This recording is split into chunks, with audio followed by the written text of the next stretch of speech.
In reality, brute force public road testing was never going to produce enough miles to ensure that a system was suitable for life-critical application.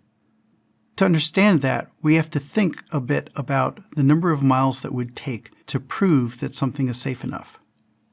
Let's say that you have 200 million miles between fatal mishaps.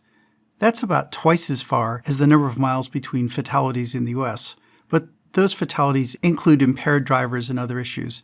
So if we want to be as good or slightly better than a capable, unimpaired, well-behaved driver, we might say we want 200 million miles between fatalities to claim that we're good enough that we're not making things worse by deploying. Well, how long do you have to test to know that your vehicles are 200 million miles between critical mishaps? A little bit of statistical theory says that you need to test 3 to 10 times longer than the inter-arrival time between the mishaps. If you suffer no mishaps at all, it's about 3 times longer. But if you do get unlucky and get in a crash, you may need to go to 10 times longer to get statistical significance to show that you're crashing less often than a capable human driver. At 10 times longer, that's 2 billion miles of testing.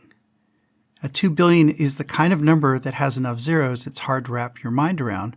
But if you look at Wolfram Alpha and ask how many miles of public road in the world, what this works out to be is about 50 round trips on every road in the world. And during that entire time, you need fewer than about 10 fatalities.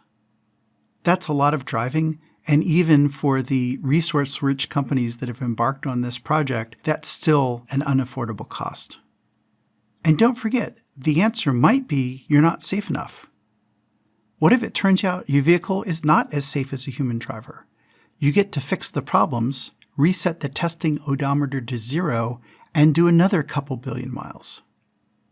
This illustrates that while public road testing might be a good way to get a little bit of experience if you can ensure it's done safely, and is certainly an important piece of a validation program, pure brute force road testing and nothing else will not get you to the point that you can declare you are as good as a human driver. It's simply too many miles, too expensive, and it takes too many vehicles spending too many years driving around roads.